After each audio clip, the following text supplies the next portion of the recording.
Dostlar hemen salam canınız sağmayın. Şu tayda Özbek bazarında şu bazar Türkmen tarafından Türkmenistan tarafından geliyorsunuz. Maşinleri oluyorsunuz şu taydan yine dermanhane var ekin.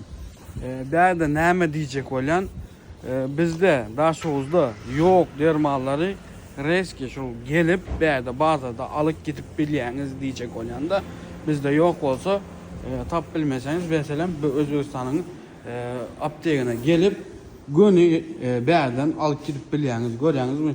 Dermalları, ken asortiment. Eğer bizde yok olsa berlik gelip derdi daha çok özü 15'inde geliyorsunuz, günü berden alıp gidip biliyorsunuz. Şu an aydık geçecek oldum dostlar yine. Apteki, yürüte apteki var ve berden emine kapısı var. Belirden doğru geliyorsunuz. Apteki yine. Berde gelip hem alıp biliyorsunuz dostlar. Şu an aydık geçecek olan dostlar. Canınız sağ olsun.